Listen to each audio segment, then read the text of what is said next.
fellow Toastmasters, and especially Barb, I'm glad I came today. I had a little trouble getting out of my driveway, but I made it. And I'm glad I did because you had an outstanding icebreaker. And now I know I feel it in the shade, just like I saw you guys. And that's one of the things in your speech that you did so well, the physicality of your speech.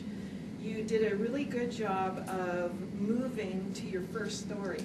You moved to the front, and that was real effective use of your body. That was real good. You rolled your eyes about Sister Daniel, and mine in my education was Sister Lucy. So I really related with that rolled eyes.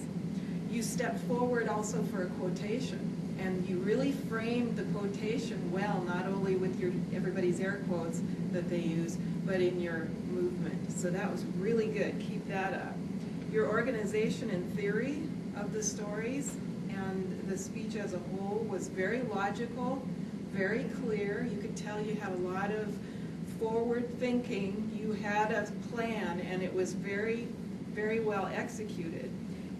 You were logical and clear and practiced, and yet you were flexible enough to include the word of the day. So good for you. That helps you. My daughter's in psychological research, and that helps you with what they call interference, where you're trying to do one thing when you're handling all these other things. So that's really good for when you're speaking, because you do have to sort through a lot of interference in order to get your message across. I loved how you had the 4 distinct stories. You not only counted them out for us, but then you summarized them at the end, and that's very effective. I loved how you had the ironies in life in there, where we think a small inconsequential event or quote or person will have a great impact, so that was a great lesson. Someone said we don't remember days in our lives, we remember moments, and you've helped me understand that better. Your gestures, again, were very good. You made one decision, and your description and movement and plowing the little engine that could, you made some reference to that, so that was terrific.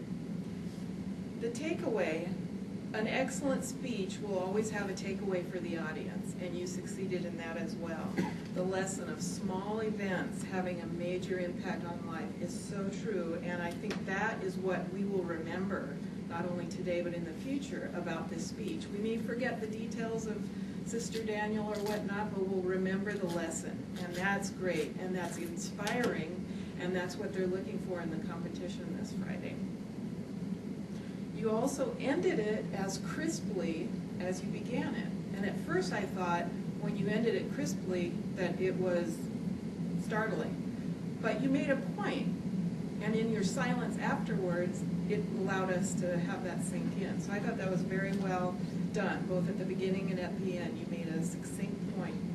I think some suggestions would be to practice enough so that you can maintain a little more fluidity, not only in your speech, but in your physical movement.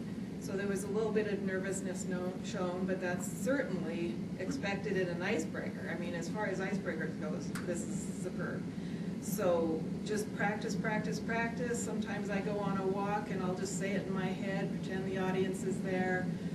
Say your speech while you're driving during distractions galore, and then it'll become more and more automatic. So I really see that you, in the future, will do smooth, impactful, excellent speeches. And it also, I just love how you have taught us to be aware of life, not only now, but in the past, and the lessons we can learn from that. So excellent job.